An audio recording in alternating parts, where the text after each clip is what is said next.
All right, example number 10 on photon-electron collision.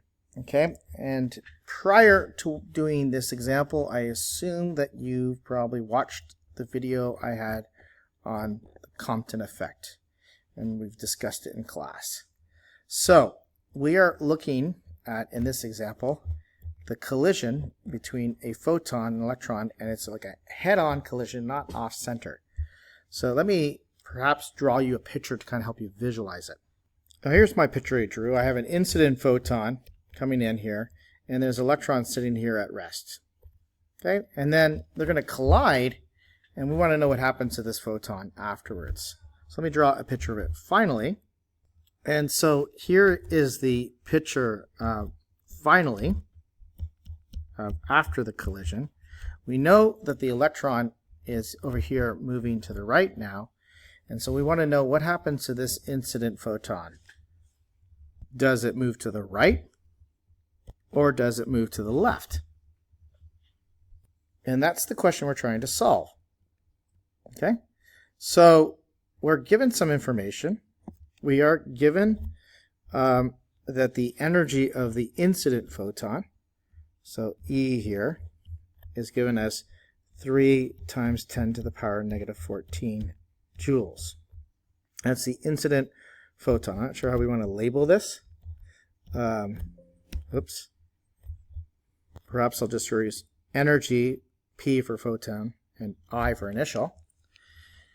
We're also told the velocity of the electron is given as 1.67 to the power of 8 meters per second. And we do know also the mass of electron. You could look that up on your constant sheet. That's 9.11 to the times 10 to the power negative 31 kilograms.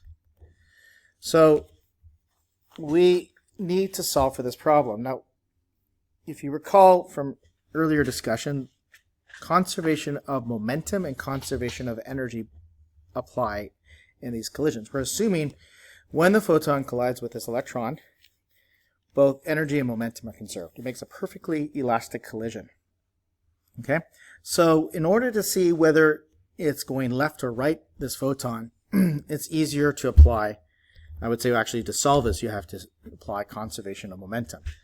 So we're going to assume that the momentum initially of the system, that's the photon and the electron, is equal to the momentum finally of the system. So we've got the momentum of the photon initially plus the momentum of the electron initially, right? And that's equal to the momentum of the photon finally plus the momentum of the electron finally. Now, the momentum of the electron initially, because the velocity is 0, and if you recall, momentum of things that have mass is calculated by doing m times v, and if v is 0, there is no momentum of the electron initially. So this term is going to go to 0. Okay. Now the momentum finally of the electron we can calculate by just simply doing m times v. All right. And the thing that we don't know is the momentum of the reflected photon. We want to know whether that is basically positive or negative. If it's positive, it's to the right. If it's negative, it's to the left. But they don't give you the momentum of the photon. You have to calculate that from this energy here. So let's recall how we can calculate momentum from energy. You may recall that the energy of a photon, hopefully you recall from earlier videos, is equal to h times f. If we replace the frequency with speed of light all over the wavelength, because what we need is wavelength in the end, and I'll explain why in a moment, E will be equal to hc all over lambda. Okay? And the reason why we need the wavelength, or maybe we don't, let's go back for a second here. Let's go look at our formula sheet and see what we have. We need to find the momentum of the photon, and we can use this equation here, right?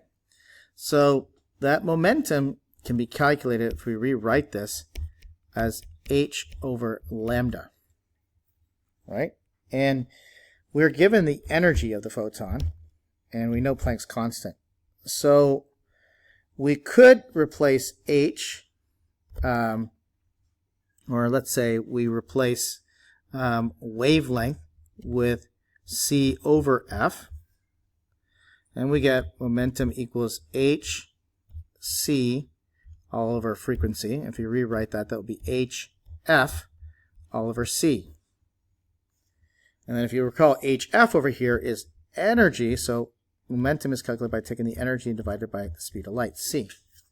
So that's the equation we want. Momentum is equal to energy divided by the speed of light. Okay, let's go back to our problem. So momentum is equal to energy all over the speed of light. Oops. So we're going to use that over here. So E of the photon initially divided by the speed of light plus 0 equals momentum of the photon finally, which we don't know, plus the momentum finally of the electron, m times v. Okay, so let's put these values in. We have 3 times 10 to the power negative 14 joules all over 3 times 10 to the power 8 meters per second equals momentum of the photon finally plus mass electron 9.11 to the power negative 31 kilograms times the speed that it's traveling, which is 1.67 to the power of negative or positive 8 meters per second. Okay, I'm running out of space, so I'm just going to rewrite it over here. Okay, this first term is going to be 1 times 10 to the power of negative 22 joules seconds over meters equals momentum of the photon finally plus the mass electron times the speed that is traveling gives you 1.52 to the power negative 22. And this is, I know it could be kilograms times meter per second. I'm just going to write it in the same units of joules seconds over meters.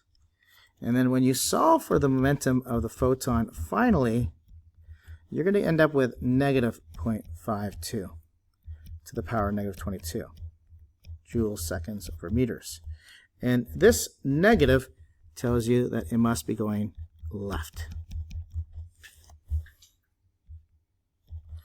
Okay, lots of work just to figure out what direction it goes. The next part is not so bad, actually. You are asked to figure out, well, what is the wavelength of this photon? So in the end, I did draw that correctly. All right. So we need to figure out the wavelength of this electron, or sorry, photon. So what is lambda prime? That's what we're looking for, right? So to do this, there can be many ways, but since I've already calculated the momentum of the photon finally, and I know that the momentum is given by this equation over here, I could calculate the wavelength, all right, by using momentum equals h over lambda. That was the earlier equation we discussed and proved. So if we rewrite this, the wavelength of the photon, I guess we're just going to simply call that maybe lambda prime, is equal to the Planck's constant divided by the momentum of the photon. So in this case, we have 0.52 times 10 to the power of negative 22 joules seconds over meters. And then I need to use Planck's constant that has the joules in it and the seconds, and that's going to be 6.63 to the power negative 34 joules times seconds. And that gets you a value of 1.27 to the power of negative 11.